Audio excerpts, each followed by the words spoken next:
Hello, my fellow Hoosiers. My name is Chip Coldiron, and I'm running for Congress here in Northeast Indiana for Indiana's 3rd Congressional District. These past few weeks since the primary have been pretty busy. We've been reaching out to leaders and voters throughout the region, asking them what's important and what issues we need to bring to Washington, D.C. if I were to be elected in November. But today I want to talk to you about reopening our schools. This past week, as many fellow Americans and I have done, we watched President Trump, Betsy DeVos, and our current Congressman Jim Banks propose legislation that if schools don't open 100% in person in the fall, that they're going to lose their federal funding. As a professional educator myself, I believe this is the wrong approach to take.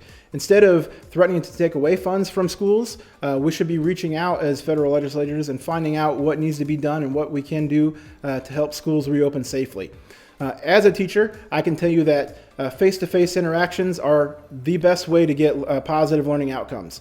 I would love to have my students back in the fall as long as it's in a safe environment. And I think we can do that if given the proper personal protective equipment like masks and temperatures and hand sanitizer and the like. But the only way that's going to happen is if we actually have the funds that we need to reopen our schools properly.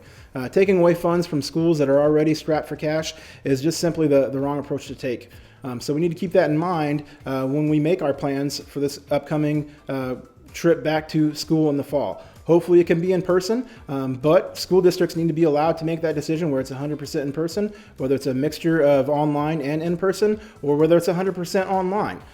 So again, please allow the local school boards and superintendents to make those decisions on their own without threatening the funds from the federal government. This is too important to get wrong.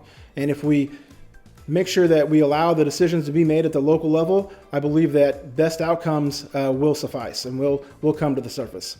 So thank you for tuning in. Please stay safe, and I look forward to earning your vote in November.